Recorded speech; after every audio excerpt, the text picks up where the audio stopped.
the German Zero-Artikel, Nullartikel. In today's video, I will compare for you the English Nullartikel with the German Nullartikel, because you will be surprised, German and English are pretty similar.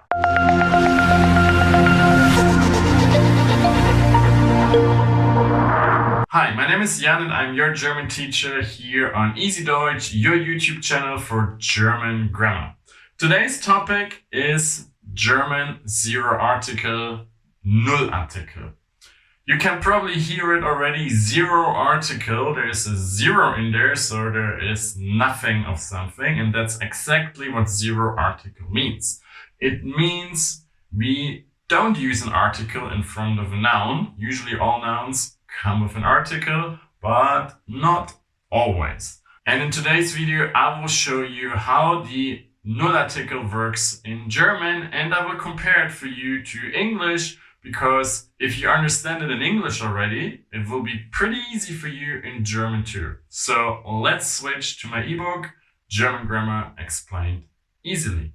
So we're here now in my ebook, German Grammar Explained Easily. Today's topic, German Zero-Artikel. So let's jump there. What is the Zero-Artikel? You probably heard it from my introduction. The Zero-Artikel is called the situation when we do not use an article in front of a noun. Because in general, most nouns use articles most of the time. So we have some situations when we do not use articles. Before you think like, ooh, so complicated, English does the same thing. It's not exactly the same, but almost. So let's have a look first on the situations that are actually completely the same, German, English. For example, the indefinite article in plural. Dort steht ein Auto, there is a car, and in plural, dort stehen Autos, there are cars. German, English, the exact same thing. Singular, a car, plural, cars. No a anymore. So there is no article anymore, so that is the zero-article situation. Same here. Hast du einen Stift? Do you have a pen? Plural, hast du Stifte? Do you have pens? We drop the a in English, so we do the same in German here too. So at the second situation, we use the zero-article also for names of people and companies that don't have an adjective in front of them. So pay attention. Ich arbeite mit Max, so I am working with Max. Ich arbeite bei Siemens, so I work at Siemens. Same thing, English, German. We do not have an adjective, which is like 99% of all cases, there will be no adjective in front of a proper name. But with adjective, ich arbeite mit dem arroganten Max, so I am working with the arrogant Max. Here, you do the same thing in English and German, because we don't talking about any Max or the Max. There are probably more than one. That's why we had the adjective in front of it. If we have a nice Max and an arrogant Max, that's why we use an article here, because we have to make it definite. The difference here is simply there are probably two people with the same name. So you can see that it's not very common. We want to highlight that, or there are two people with the same name.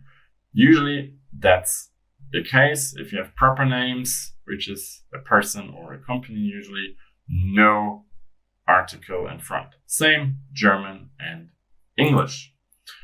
We also don't use articles after size, weight, or number descriptions. Ich möchte bitte eine Tasse Tee, so I would like to have a cup of tea. In English, it works a little bit different because you need the preposition of in between here, but still no article. Die Brauerei braut jeden Tag 10,000 Liter Bier, so the brewery brews 10,000 liters of beer every day. So we do not use articles here. because the size, weight, or number description kind of acts like an article. So we don't need the article here, zero article. Also, if you wonder about the translations for all examples, obviously in my videos, I translate the examples for you. But if you want to buy my ebook, you will always get a separate file with the translations of every single example there. Because for me, I think it's very important that you understand all examples. What do they mean? Only like that you can actually understand the grammar that is behind. That's why it's different from most other grammar reference books. You get the translations of all examples in order to make it way easier for you to understand everything. The fourth situation when we do not use articles is again very, very similar to English. Olga ist Russin, so Olga is Russian. Sie will Deutsch lernen. She wants to learn German. Pedro is Spanier, so Pedro is, word by word, Spaniard. Spaniard. So here with nationalities and languages, we do not use the article. That's a little bit different from English. So you would say Olga's Russian, which is then technically not a noun anymore. So you obviously don't use an article here, but word by word here would be, here it's a difference. Pedro is Spaniard, or a Spaniard would be the word by word translation for that one. In English, you would use the article here, but usually the more common version is just Pedro is Spanish, and then it's technically grammar-wise, it's not a noun anymore. So no article there either. Spricht schon Deutsch, he speaks German already. So if you're talking about the language, there is no article in English either. For nationalities, there could be, but the more common version in English is also no articles there. So fifth situation is cities, continents, and most countries that don't have an adjective in front of them. For example, kommt aus Berlin, so he comes from Berlin. Deutschland liegt in Europa. Germany is in Europe, or word by word lays in Europe. No article in English, no article in German. Where you have to pay attention is there are some countries, you've noticed probably, that have an article in front all the time. Ich komme aus der Schweiz. So Switzerland is an exception here because it requires an article always, same like Turkey or Iran. There is no fixed rule which country uses an article, which one doesn't. In my other ebook, 40 plus grammar lists that every German student needs, I have a separate list with all the countries that require an article. Also, where you have to pay attention, if there's an adjective in front of it, then you do use the article. But that's very rare. Kommt aus dem schönen Berlin. Here, technically, there could be a second Berlin. That's why we have to specify to be definite. So we use the definite article in front of it, because usually we only need to use an adjective in front if we have to specify which city or whatever region it is. The use of this is also, we want to highlight that, okay, we think Berlin is very pretty or beautiful, then we do need the article here. But again, that's not very common. So, and it would be the same in English. It comes from the beautiful Berlin. You can leave it out in English. In German, you can't. So pay attention. Everything that's a city, continent, or also regions, no article there.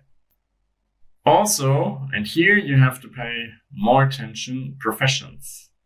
Professions when we are using werden, sein, and als. No article. Olga ist Architektin. So Olga is an architect. In English, you would use the article.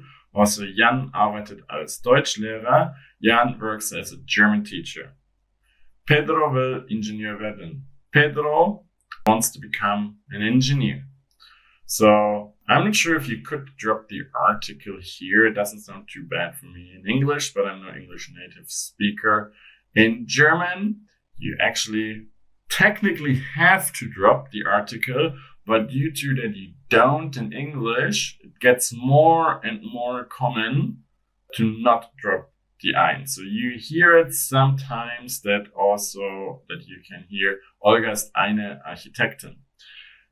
That's technically not really correct, but it's more and more common with more people who learn German, with more non-native speakers in Germany, and it doesn't sound wrong. To be honest, it does not sound wrong to native Germans. It's just technically, by the rule, there is no article here. So in an accent, please pay attention. In spoken language, it doesn't really matter. Everybody will understand you, and it doesn't sound weird either. But where you have to pay attention is here. Der Arzt macht einen Fehler. Arzt is obviously a profession, but here the person itself is in the focus, not the profession in general. So here we are talking about a person and not about the person's profession. Here it's all about what's the profession of Olga, Jan, and Pedro. Here we are talking about the person who is a doctor. And the last situation is, again, like in English, for materials and substances used in a general context. So that's materials and substances like milk, paper, water, iron, gold. Mein Schreibtisch ist aus Holz, so my desk is made out of wood. Again, in English, you have to use out of, but still no article there. Is made of wood. Papier wird aus Holz hergestellt, so paper is made out of wood. Paper is made of. So no articles there, just like in English. But where you have to pay attention, das Papier im Drucker ist alle. So there is no paper in the printer anymore, or word by word, the paper in the printer is, well, gone or done. So here we are specifically talking about the paper stock.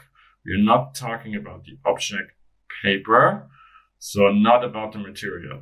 That's why we use the article here, because it's not about material, it's just about the paper stock in the printer.